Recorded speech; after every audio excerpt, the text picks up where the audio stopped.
This truly summarizes Snow White for me. My expectation of it were low, but holy fuck, I was still disappointed.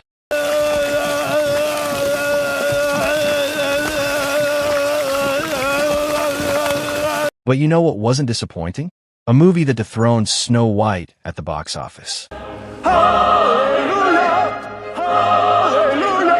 You'd probably think a big project like Snow White with a $300 million budget would reign uncontested at the box office for weeks. But unsurprisingly, it flopped. Oh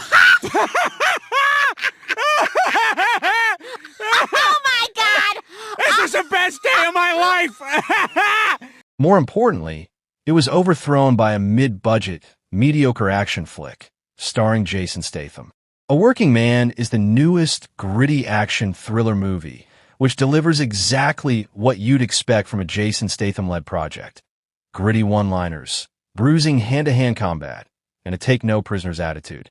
Directed by David Ayer and written by Sylvester Stallone, the movie follows Levon Cade, played by Statham, a quiet construction worker with a violent past, who is forced to use his deadly skills once again when the daughter of his boss is abducted by human traffickers. The plot may sound familiar, and it is. The film draws heavily on classic one-man army tropes like Transporter, Safe, The Beekeeper, or any Jason Statham-led movie for that matter. Jason Statham is comfortably in his wheelhouse here. His performance as Levon is all about presence, stoic, brutal, and occasionally vulnerable, something that he's been doing for the last 20 years. Even at 57, his physicality is on full display in the movie's brutal fight scenes. But what sets this performance apart is the emotional weight he gives to the character. There's a sense of restraint and inner turmoil in Cade that Statham communicates with minimal dialogue, allowing his presence and expression to do the talking. The rest of the cast does a decent job as well.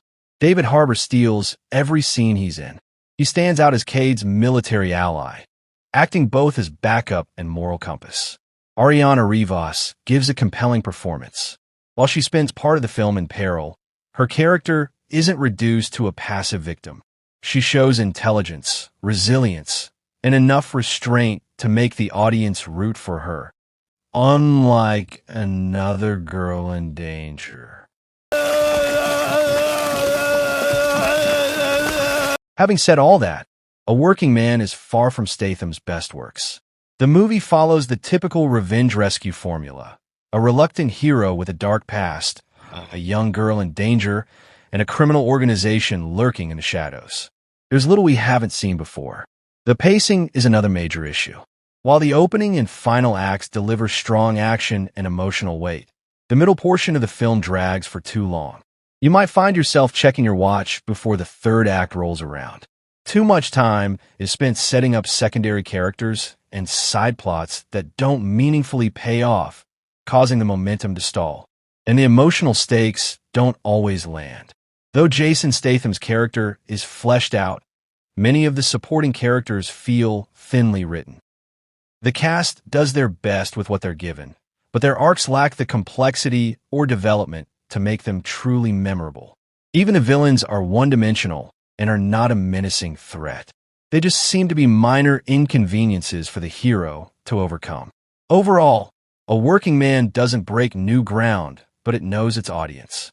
It's a serviceable action flick with a dependable lead and enough firepower to satisfy fans of the genre.